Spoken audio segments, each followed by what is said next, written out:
Memasuki acara selanjutnya, kita akan sama-sama mendengarkan materi yang pastinya ditunggu-tunggu nih terkait Permendikdasmen nomor 11 tahun 2025 tentang pemenuhan beban kerja guru.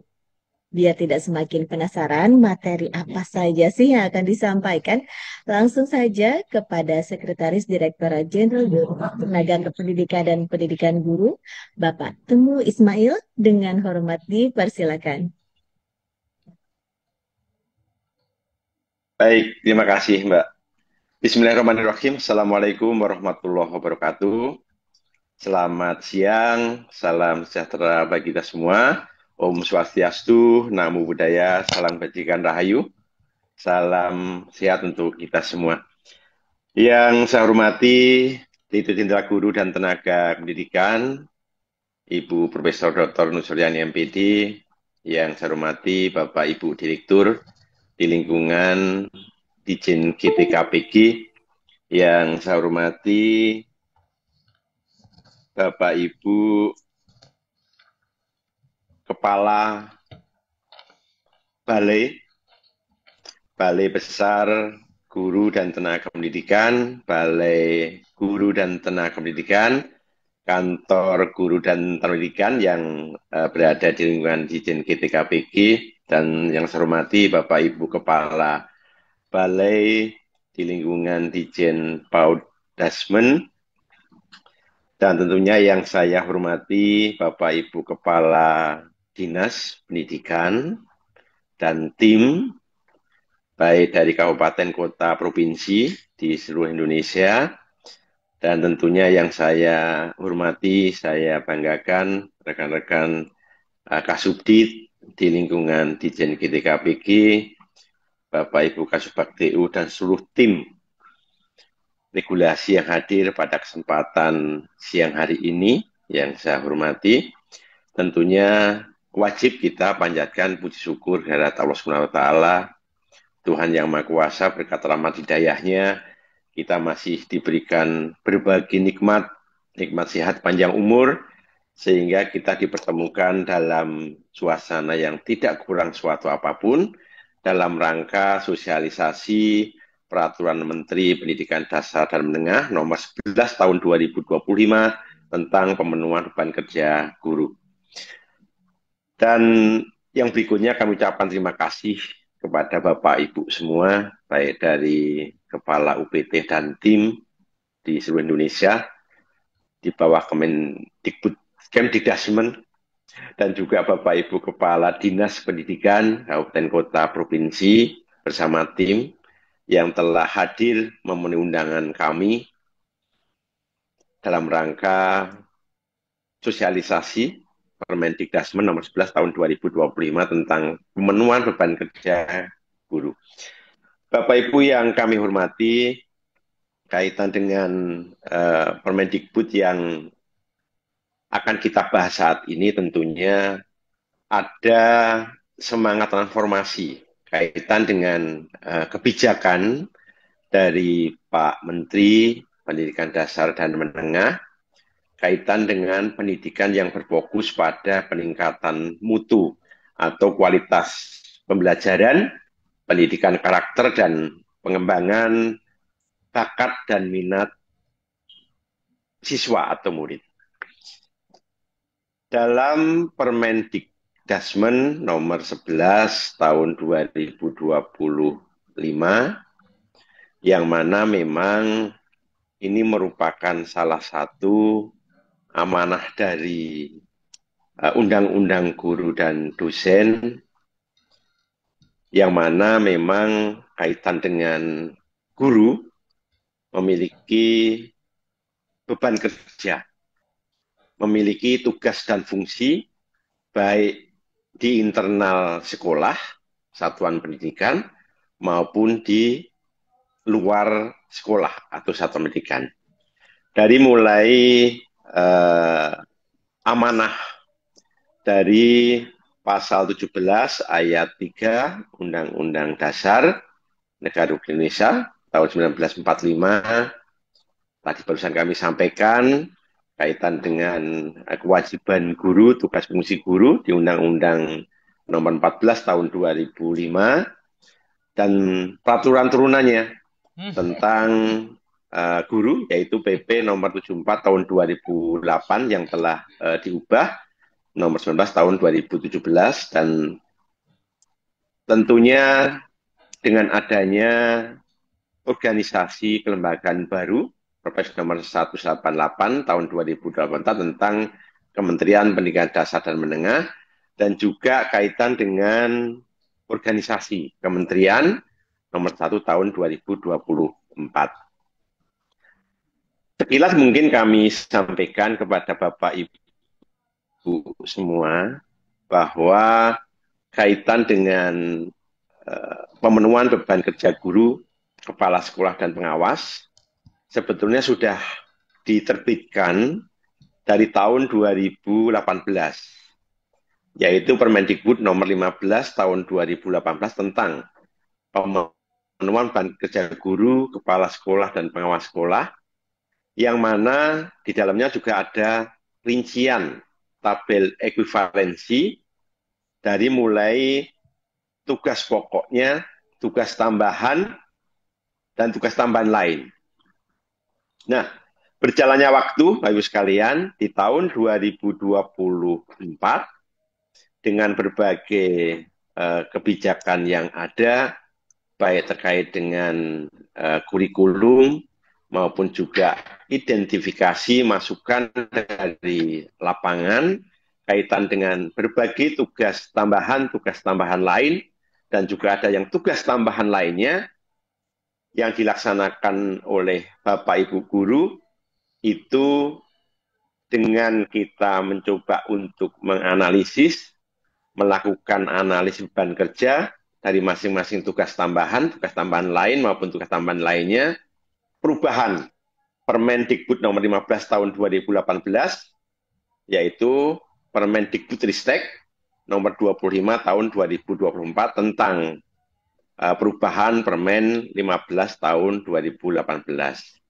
Dan di dalam Permendikbudristek tersebut secara besaran sudah dijelaskan dan lebih rinci kembali dijelaskan dalam Keputusan Menteri nomor 495 tentang rincian ekuivalensi beban kerja.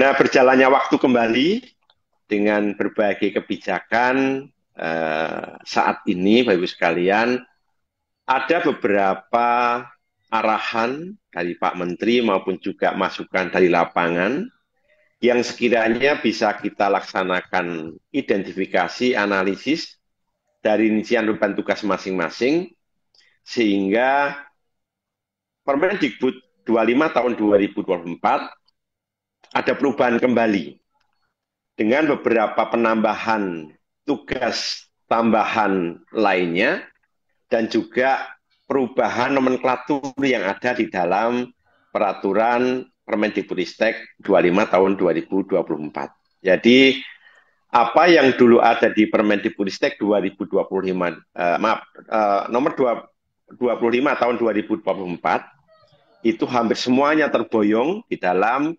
Permendikdasmen nomor 11 tahun 2025. Ada juga yang perubahan nomenklaturnya, kira-kira seperti itu. Nah, dan juga nantinya Bapak Ibu sekalian lebih detail kembali kaitan dengan pengaturan yang ada di Permendikdasmen nomor 11 tahun 2025 tentang pemenuhan beban kerja guru akan dirinci kembali seperti halnya dulu yang di Kepmen nomor 495, nanti akan dimasukkan atau dituang dalam keputusan menteri. Dan mungkin Bapak Ibu yang juga selama ini mengetahui bahwa dalam hal pelaksanaan tugas yang mungkin diatur dalam Undang-Undang ASN dan juga begitu turunannya, bahwa ASN itu memiliki jam kerja istilahnya, beban kerja atau jam kerja efektif itu 37,5 atau 37 jam per minggu, yang mana jumlah jamnya per minggu beban kerja yang saat ini dilakukan adalah 1 jam itu 60 menit. Itu adalah jam kerja. Yang mungkin perlu dibedakan antara beban kerja dengan jam kerja. Beban kerja tentunya masuk dalam jam kerja, Karena setiap jabatan itu mempunyai jam kerja dan juga tugas fungsi dari masing-masing yang dibebankan kepada masing-masing jabatan. Baik itu jabatan pelaksana maupun jabatan fungsional. Nah, untuk yang di guru tentunya ada jam kerja yang memang mengikuti Undang-Undang ASN, yaitu 37,5 jam per minggu, dan juga ada beban kerja yang memang dipersyaratkan dituangkan dalam peraturan yang ada di Undang-Undang Guru dan Dosen maupun turunannya, yaitu kaitan dengan pemenuhan beban kerja yang minimal 24 jam tatap muka. Ini yang perlu kita pahamkan bersama kaitan dengan jam kerja yang memang itu merupakan hari kerja yang penuh waktu sesuai dengan pengaturan yang ada, dan juga dengan beban kita sesuai dengan tugas fungsi dari jabatan yang ada, baik itu di pelaksana maupun jabatan fungsional. Nah, untuk yang beban kerja guru, selain melaksanakan di dalam penuangan jam kerja tadi, Ibu sekalian, itu yang mungkin sudah biasa kita sebut, kita familiar dengan M5 yang mencakup terkait dengan kegiatan pokoknya. M5 tersebut yang M1 adalah merencanakan pembelajaran atau pembimbingan, M2-nya melaksanakan pembelajaran atau pembimbingan, merencanakan, melaksanakan, itu yang M2.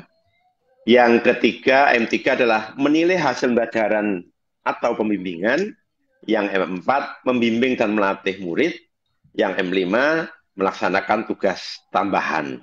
Nah, kaitan dengan berbagai penuangan tugas guru, baik yang ada di dalam sekolah maupun di luar sekolah, kita lebih detailkan kembali terkait dengan M4-nya, membimbing dan melatih murid, itu termasuk di dalamnya menjalankan tugas sebagai guru wali. Nah, untuk yang melaksanakan tugas tambahan, itu ada tugas tambahan guru, ada juga tugas tambahan lain guru. Nah, ini yang perlu dituangkan kembali, lebih detail kembali ke dalam peraturan menteri ini, dan juga nanti secara detail ekuivalensinya di dalam keputusan menteri. Tentunya Bapak sekalian, ada memang yang sudah tertuang dalam regulasi, baik itu di PP, kaitan dengan tugas pokok gurunya, ada juga yang dituangkan dalam aturan PP-nya tugas tambahan yang bisa diidentifikasi kembali, dan ada lagi yang disebut dengan tugas tambahan lain guru. Nah, ini yang dengan kondisi yang ada di lapangan, berbagai hal kita coba analisis, kita identifikasi, kita hitung keterkaitan dengan tugas tambahan maupun tugas tambahan lain guru tersebut untuk bisa dituangkan dalam beban kerja yang akan nanti diekuivalensikan dengan jam tatap muka. Lebih detail Bapak Ibu sekalian yang kami hormati, ini mungkin juga tidak asing lagi Bapak Ibu sekalian yang saat ini hadir, mungkin dari Dinas Pendidikan bersama tim, dan juga mungkin ada Bapak Ibu guru, kepala sekolah yang mungkin juga hadir, pengawas juga hadir. Kaitan dengan beban kerja guru yang tugas pokoknya merencanakan pembelajaran atau pembimbingan, bisa kita coba definisikan. Merencanakan pembelajaran atau pembimbingan di dalamnya meliputi pengkajian kurikulum pembelajaran, kurikulum pembimbingan atau perubahan kebutuhan khusus pada suatu pendidikan, dan juga pembuatan rencana pelaksanaan pembelajaran atau pembimbingan sesuai dengan standar proses yang ditetapkan. Yang kedua, kaitan dengan melaksanakan pembelajaran atau pembimbingan, mulai dari melaksanakan pembelajaran atau pembimbingan merupakan pelaksanaan dari perencanaan pembelajaran atau pembimbingan yang sudah direncanakan. Pelaksanaan pembelajaran dilakukan pada kegiatan intrakurikuler, kokurikuler, dan juga ekstrakurikuler. Yang berikutnya, pelaksanaan pembimbingan dilakukan melalui bimbingan dan konseling untuk mendukung pembelajaran dan kemandirian murid atau siswa. Dan yang berikutnya adalah guru melaksanakan pembelajaran atau pembimbingan pada satuan administrasi pangkalnya. Nah, ini yang menjadi juga arahan dari Pak Menteri kaitan dengan pemenuhan beban kerja yang dilaksanakan di satuan administrasi pangkalnya. Yang berikutnya adalah guru pendidikan khusus yang ditugaskan pada unit layanan disabilitas atau ULD, dan guru ASN, aparatur sipil negara, yang diretribusikan pada satuan pendidikan yang dilaksanakan oleh masyarakat melaksanakan pembelajaran atau pembimbingan. Nah, di M2 ini, Bapak sekalian, ini yang dulu ada pemenuhan beban kerja di luar satmingkalnya. Untuk yang saat ini, itu semua dilaksanakan di satmingkalnya, kecuali ada penugasan tertentu yang memang dibutuhkan di sekolah lain yang memang belum ada atau dibutuhkan terkait dengan gurunya. Itu penugasan, saya kira seperti itu. Nah, yang ketiga, menilai hasil pembelajaran atau pembimbingan. Kita definisikan, menilai hasil pembelajaran atau pembimbingan merupakan proses pengumpulan dan pengolahan informasi untuk mengukur pencapaian hasil belajar atau perkembangan peserta didik. Nah, yang berikutnya kaitan dengan M4-nya, membimbing dan melatih.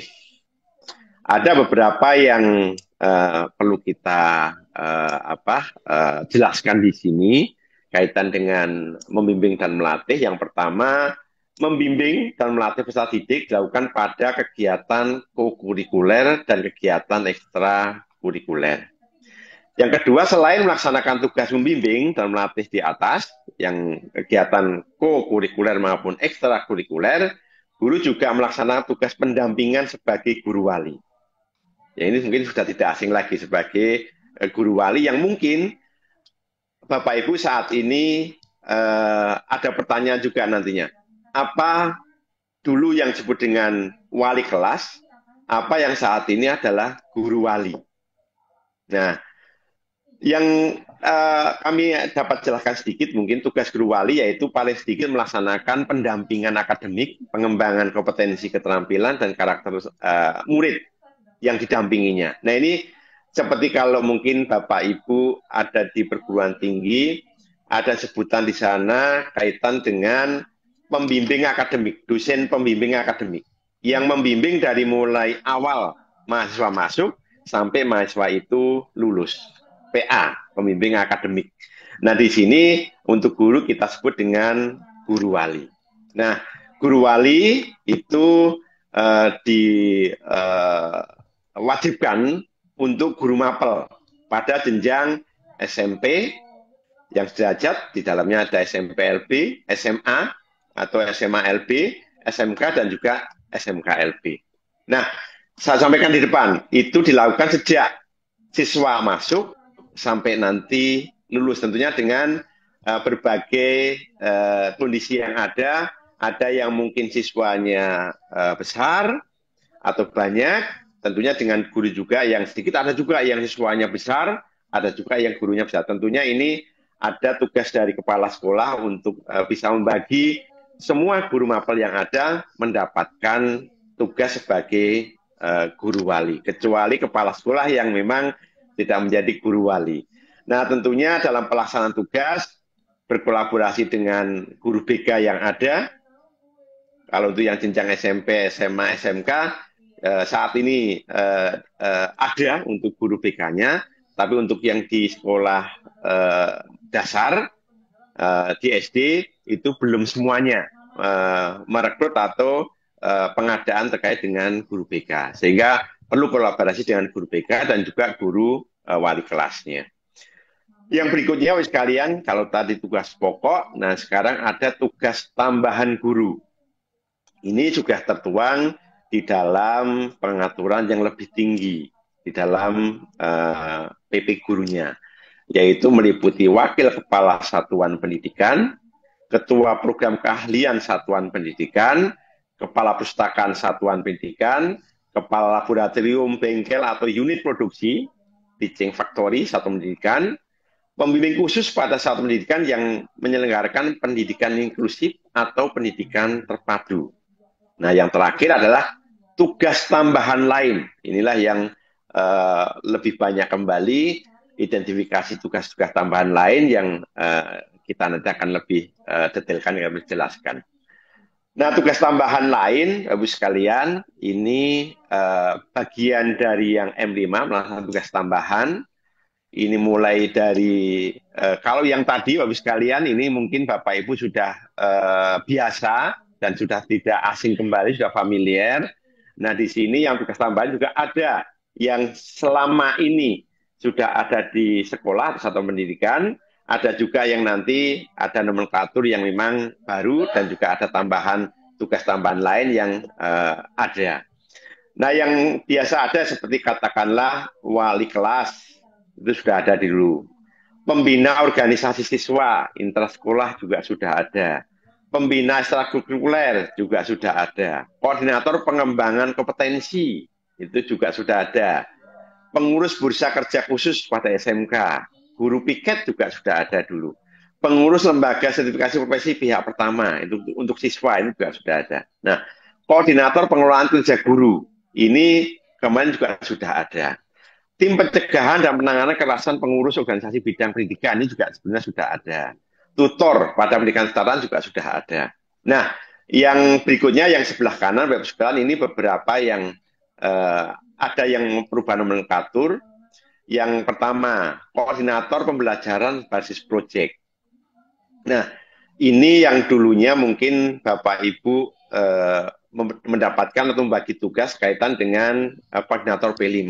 Nah, untuk mengantisipasi kaitan dengan perubahan pendalaman, ketajaman yang ada di pengaturan kurikulum dan sekarang sudah terbit Permendikbudasmennya, ini kita wadahi, kita berikan nomenklatur koordinator pembelajaran basis proyek. Tapi, Bapak Ibu sekalian, ini bukan semata-mata menghasilkan suatu bentuk barang dan sebagainya, alat dan sebagainya. Ini luas, nanti kaitan dengan hal ini akan lebih detailkan kepada atau di dalam keputusan menterinya. Yang ekuivalensi ada nama tugasnya apa, terus tugas fungsinya apa, tagihan untuk dokumen datanya apa, atau dikonversi atau di ekuivalensinya berapa, itu kan nanti akan dituangkan dalam keputusan menteri. Yang berikutnya koordinator pembelajaran pendidikan inklusi. Yang berikutnya satuan tugas perlindungan pendidik dan tenaga kependidikan. Yang berikutnya pengurus kepanitiaan acara di satuan pendidikan. Nah, ini baru sekalian yang mungkin Bapak Ibu saat ini atau yang kemarin katakanlah ada event-event terkait dengan hari besar secara nasional, ada kepanitiaannya yang kemarin belum diakui, sekarang masuk dalam pengakuan tugas tambahan lain. Yang berikutnya instruktur, narasumber, fasilitator pada program nasional di bidang pendidikan. Nah, ini juga akan diakui untuk diekuivalensikan. Yang berikutnya peserta pada program pengembangan kompetensi yang terstruktur yang dilaksanakan atau dilakukan pada lembaga penyelenggara pelatihan, kelompok kerja guru, dalam pendidikan, komunitas pendidikan, organisasi profesi. Nah, ini peserta pun juga diakui. Tapi tentunya ada batas-batasan. Batasan seperti katakanlah, oh memang programnya terstruktur. Ini dilakukan oleh lembaga penyelenggara yang memang diberikan penugasan dan sebagainya. Itu akan lebih detail nanti di Didasmennya. Yang berikutnya koordinator KKG, MGMP, baik itu tingkat provinsi, kabupaten, maupun yang gugus biasanya kecamatan biasanya. Itu ada, ini juga kita akomodir untuk diakui. Yang berikutnya pengurus organisasi masyarakat, kemasyarakatan non-politik, dan atau pengurus organisasi pemerintahan non-struktural. Ini lebih diluaskan kembali, tapi juga ada batas-batasan, sehingga nanti akan ada tugas fungsinya apa, tagihan data dokumennya apa, dapat ekuivalensi berapa, nanti akan dijelaskan di Kemendikbudasmennya.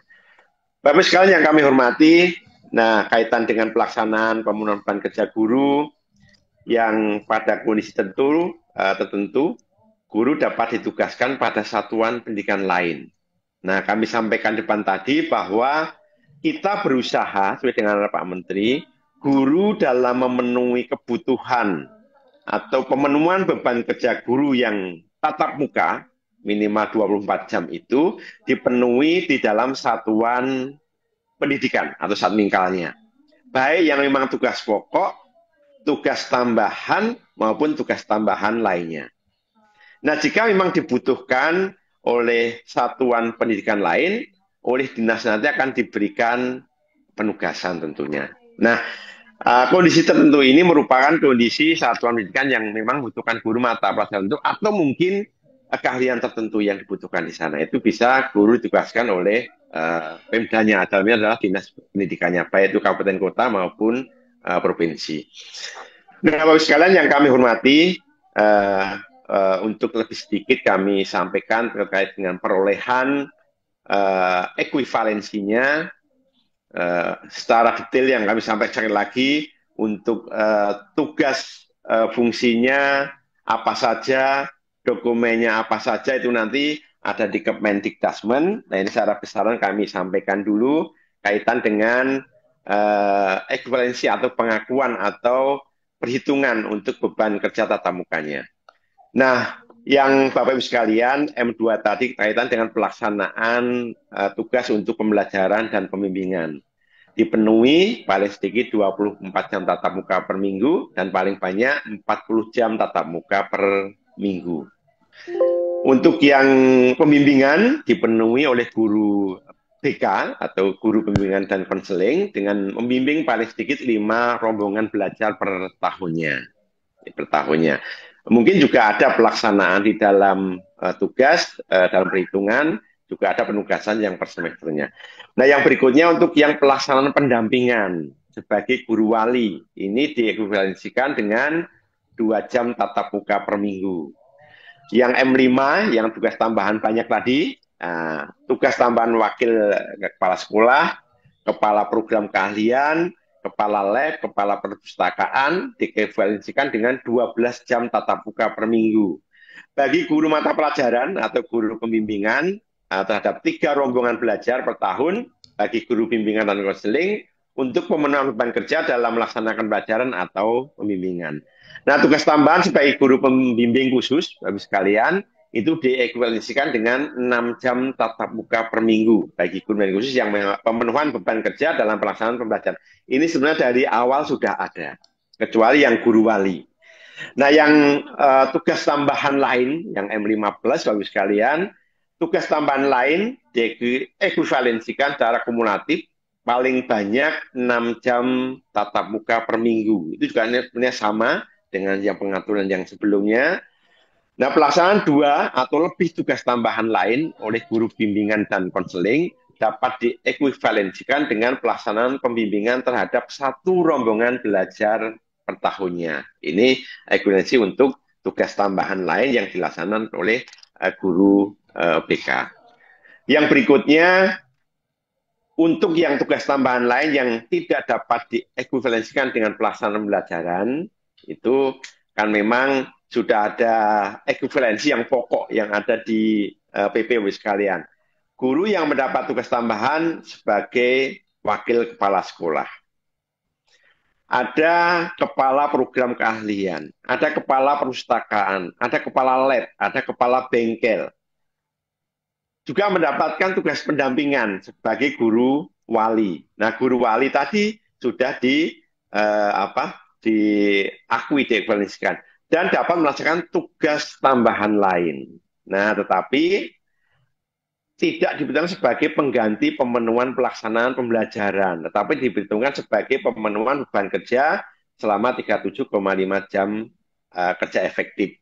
Jadi, wakil kepala sekolah, kepala program keahlian, kepala perpustakaan, kepala lab, kepala bengkel, itu yang kami sampaikan di depan yang awal tadi bahwa diwajibkan untuk mendapatkan tugas tambahan guru wali, tetapi tidak diperhitungkan untuk pemenuhan atau dikualifikasikan sebagai jam tatap muka. Sehingga kalau dirumuskan Bapak sekalian, yang M5 ditambah dengan M5 plus atau M tugas tambahan lain, itu 12 JP. Nah, ini masuk ke dalam perhitungan beban kerja yang 37,5 jam per minggunya. Nah, Bapak sekalian yang kami hormati, dalam hal pelaksanaan atau penetapan tugas tambahan dan penataan, tentunya ini tugas dari Kepala Satuan Pendidikan, Kepala Sekolah, harus memang betul-betul pandai untuk bisa mencermati dari jumlah beban kurikulum siswanya yang akan tertuang dalam jam pelajaran, dan itu nanti akan dibagi ke dalam jumlah guru yang ada sehingga betul-betul bisa mencermati. Nah, yang kepala sekolah menetapkan guru wali dan guru yang melaksanakan tugas tambahan tentunya. Penetapan guru wali dilaksanakan dengan mempertimbangkan jumlah peserta didik dibagi dengan jumlah guru yang tersedia pada sekolah tersebut, kecuali kepala sekolah atau kepala satuan pendidikan. Yang berikutnya, penetapan guru yang melaksanakan tugas tambahan dilaksanakan dengan mempertimbangkan perhitungan kebutuhan guru berdasarkan struktur kurikulum dan jumlah rombongan belajar sesuai dengan ketentuan peraturan perundang-undangan. Setelah dilakukan seperti itu, apabila setelah dilakukan penetapan tugas tambahan, masih terdapat guru yang tidak dapat memenuhi pelaksanaan pembelajaran atau pembimbingan, atau terdapat kekurangan guru, maka kepala sekolah wajib hukumnya melaporkan kepada Dinas Pendidikan sesuai dengan kewenangannya, baik kabupaten, kota, maupun provinsi. Nah, yang berikutnya, Dinas Pendidikan yang telah menerima laporan dari Bapak Ibu Kepala Sekolah, tentunya harus wajib melakukan penataan dan pemetaan guru sesuai dengan ketentuan peraturan perundang-undangan, sehingga diharapkan pemenuhan kebutuhan guru bisa terpenuhi, lebih utamanya terkait dengan pemenuhan jam tatap muka yang memang harus dipenuhi oleh masing-masing guru. Dan ini juga tentunya berdampak dalam beberapa hal sekalian, salah satu terkait dengan persyaratan untuk mendapatkan tunjangan profesi. Nah, tadi ada guru yang memang dibutuhkan di sekolah lain dalam hal penugasan. Nah, ini adalah guru yang dapat diberi tugas kedinasan atau penugasan terkait dengan tugas dan kewenangannya di bidang pendidikan oleh kepala dinas, kepala sekolah, atau ketua yayasan. Dalam ini adalah yang memang sekolah yang dijalankan oleh masyarakat. Nah, tugas kedinasan atau penugasan di bidang pendidikan diakui sebagai bagian dari pemenuhan beban kerja 37 jam atau 37,5 jam kerja dalam satu minggu. Nah, tugas-tugas tentunya ada beberapa hal yang mungkin bisa diidentifikasi. Contoh seperti rapat dan sebagainya itu bisa diberikan penugasan oleh kepala dinas, kepala sekolah maupun ketua yayasan. Yang berikutnya kaitan dengan pengecualian. Mungkin ada beberapa sekolah di daerah-daerah tertentu atau mungkin sekolah-sekolah yang memang kondisi tertentu sehingga dalam hal pemenuhan beban kerja ini kepala sekolah yang ada membaginya seperti apa dan pengecualian seperti apa. Nah, ada beberapa Bapak sekalian yang bisa kami sampaikan. Dalam hal pemenuhan paling sedikit 24 jam tatap muka per minggu dalam pelaksanaan tugas pembelajaran dapat dikecualikan bagi yang pertama. Ini yang pokok, tugas pokok artinya. Guru yang tidak dapat memenuhi ketentuan minimal 24 jam tatap muka per minggu berdasarkan struktur kurikulum. Dimungkinkan di dalam beban kerja siswa yang tertuang dalam kurikulum ada jam per minggunya itu memang kecil. Nah, sehingga guru yang ada tentunya dengan jumlah rombel yang ada belum bisa memenuhi kaitan dengan minimal 24 jam tatap muka. Nah, yang berikutnya, guru yang secara pembagian perhitungan beban kerja tidak dapat memenuhi ketentuan 24 jam tatap muka, namun jumlah guru sudah sesuai dengan kebutuhan perhitungan. Jadi, dalam satu sekolah dengan bidang tertentu atau mata tertentu, sesuai dengan perhitungan gurunya, itu sudah sesuai. Tapi setelah dibagi, beban kerja yang ada guru terakhir istilahnya yang mendapat bagian terakhir itu tidak terpenuhi minimal 24 jam tatap mukanya. Nah, ini dikecualikan bagi guru yang tersebut. Nah, yang ketiga, guru pendidikan khusus dan guru pendidikan layanan khusus. Ini dikecualikan. Yang keempat, guru pada sekolah Indonesia luar negeri atau SCLN. Nah, ini pengecualian kaitan dengan minimal 24 jam tatap muka untuk yang pelaksanaan pembelajaran. Nah, untuk yang guru BK, kaitan dengan tugas pelaksanaan pembimbingan yang dipersyaratkan minimal 5 rombongan belajar, dikecualikan yaitu sekalian pemenuhan pelaksanaan pembimbingan paling sedikit terhadap 5 rombongan belajar per tahun. Dalam pelaksanaan bimbingan oleh guru BK dapat dikecualikan dalam hal jumlah rombongan belajar dalam satuan pendidikan kurang dari 5 rombongan belajar. Ini ada dan juga banyak sekalian, contoh seperti jenjang SMA, atau jenjang SMA, SMK yang mungkin hanya masing-masing kelasnya itu satu rombel, nah itu sudah dikecualikan untuk pemenuhan beban kerja guru BK-nya. Yang berikutnya, Bapak Ibu sekalian, di dalam Permendikbud 11 tahun 2025 itu juga kita tuangkan kaitan dengan pengembangan kompetensi gurunya, kepala sekolah maupun guru-guru yang ada, bahwa guru melaksanakan kegiatan pengembangan kompetensi untuk pengembangan kapasitasnya yang memang berbagai intervensi, berbagai kebijakan, bahwa semua guru memang harus terus melaksanakan pengembangan kompetensi untuk memenuhi berbagai kompetensi yang dibesarkan baik profesional, pedagogiknya, sosiokulturalnya atau sosialnya maupun kepribadiannya, dan juga terkait dengan intervensinya. Nah, yang berikutnya, kegiatan pengembangan kompetensi dapat dilaksanakan di luar maupun di dalam satuan administrasi pangkat sesuai dengan ketentuan peraturan perundang-undangan. Jadi yang dalam hal kebijakan yang sebelum maupun saat ini, Bapak sekalian, ada komunitas belajar di satuan pendidikan. Ada komunitas yang di luar satuan pendidikan yang tadi disebutkan, ada gugus, ada kelompok kerja musyawarah, baik KKG, MGMP. Kalau untuk yang kepala sekolah ada KKS, ada MKPS, dan sebagainya. Nah, ini yang kaitan dengan pengembangan wadah dalam hal pengembangan kompetensi. Yang berikutnya, untuk mewadahi kaitan dengan hal-hal yang sebelumnya diatur maupun yang saat ini baru, tentunya ada ketentuan peralihan, Bapak sekalian. Nah, pada saat peraturan menteri ini berlaku, pengawas sekolah tetap melaksanakan pemenuhan beban kerja sesuai dengan Permendikbud nomor 15 tahun 2018, Permendikbudristek nomor 25 tahun 2024, sampai dengan disesuaikan status menjadi guru sesuai dengan ketentuan peraturan perundang-undangan.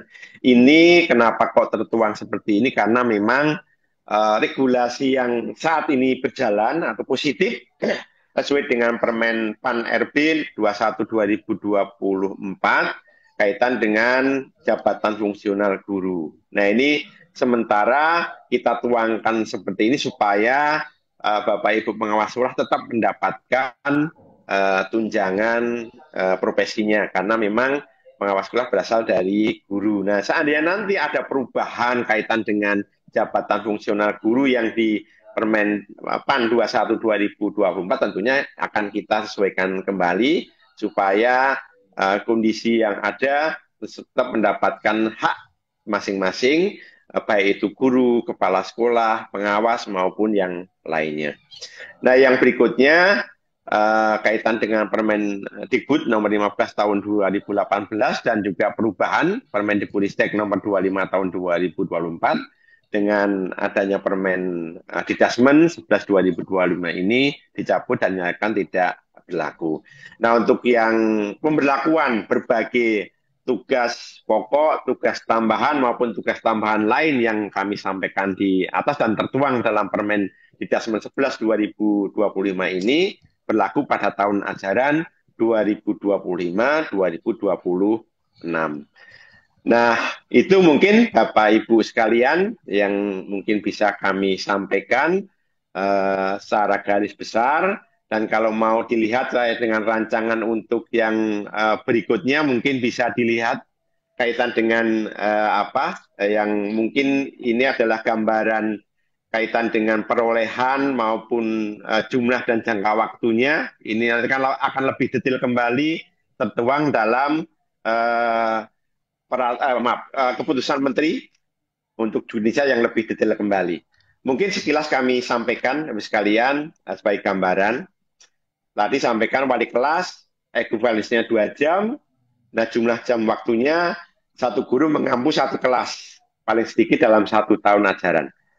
Pembina OSIS, itu satu guru dalam satuan pendidikan, paling singkat 1 tahun ajaran, itu 2 jam.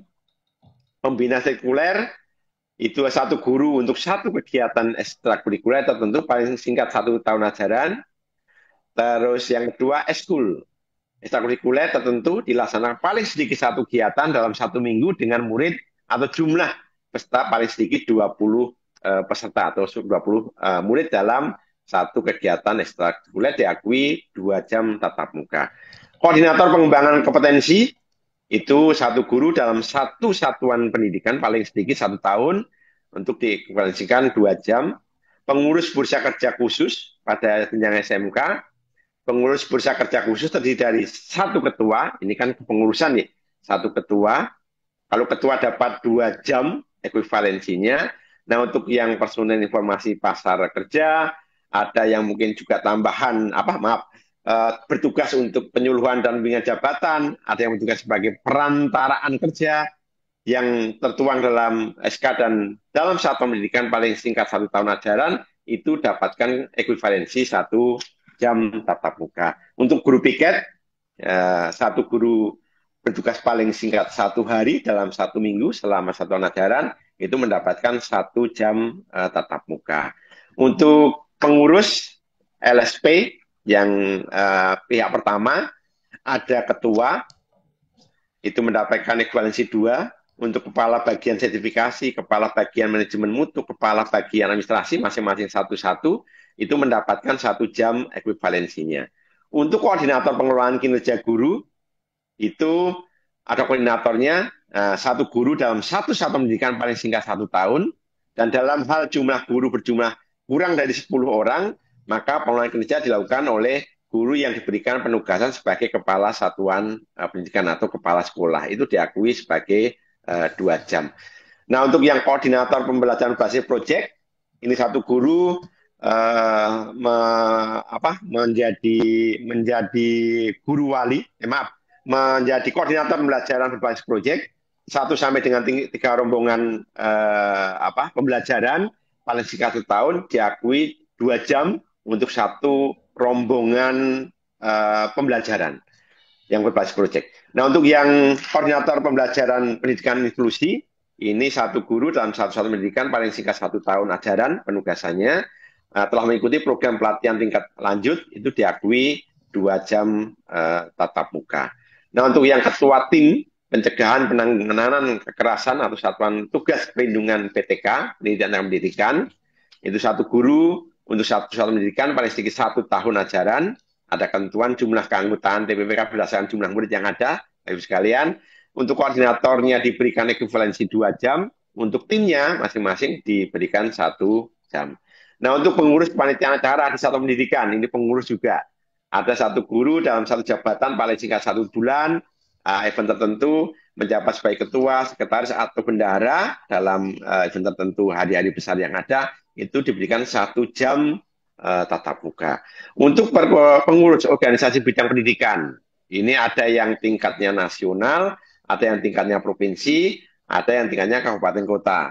Nah, diberikan masing-masing kalau untuk tingkat nasional sebagai pengurus itu 3, tingkat provinsinya 2, dan untuk yang tingkat kabupatennya adalah 1. Nah, untuk yang tutor pada pendidikan inklusi, itu satu guru sebagai tutor bertugas maksimal 6 jam tatap muka, paling sedikit 1 semester, itu yakni 1 jam tatap muka sebagai tutor selama 1 jam pelaksanaan tugas guru. Jadi ekuivalensinya hampir sama. instruktur, narasumber, fasilitator pada program pengembangan kompetensi PTK di tingkat nasional di bidang-bidang pendidikan, itu satu guru untuk satu program nasional itu diakui juga sebagai narasumber, sebagai fasilitator, instruktur 1 jam tatap muka. Untuk pesertanya juga diakui sebagai 1 jam tatap muka dalam hal pengembangan kompetensi yang terstruktur tentunya sekalian. Koordinator kelompok kerja musyawarah, ada yang tingkat provinsi, tingkat kabupaten kota masing-masing, itu diakui juga 1 jam tatap muka. Pengurus organisasi masyarakat yang non politik itu diakui juga 1 jam tatap muka. Nah, untuk pengurus lembaga organisasi pemerintah yang non struktural itu juga diakui 1 jam tatap muka. Nah, sepertinya itu Bapak sekalian yang saat ini bisa kita sampaikan. Ada mungkin beberapa hal yang perlu penjelasan kembali, perlu juga klarifikasi maupun hal-hal yang memang baru, mungkin ada salah teknis. Nanti Bapak Ibu Kepala Sekolah dan juga mungkin terkait dengan hal ini adalah operator di sekolah, Bapak Ibu Kepala Dinas atau yang membidangi di masing-masing jenjang yang ada, dan juga operator dari dinas ini yang memang perlu sekali untuk lebih memahami kedalaman dari masing-masing. Apa pengaturan yang sudah tertuang dalam Permendikdasmen 11 tahun 2025. Itu mungkin Bapak Ibu yang bisa kami sampaikan. Monggo ada hal yang perlu kita diskusikan. Nanti tim dari kami, administrasi dari sekretariat maupun direktorat akan juga memberikan penjelasan, klarifikasi maupun jawaban-jawaban yang dipertanyakan dari Bapak Ibu sekalian. Waktu kami kembalikan, Mbak.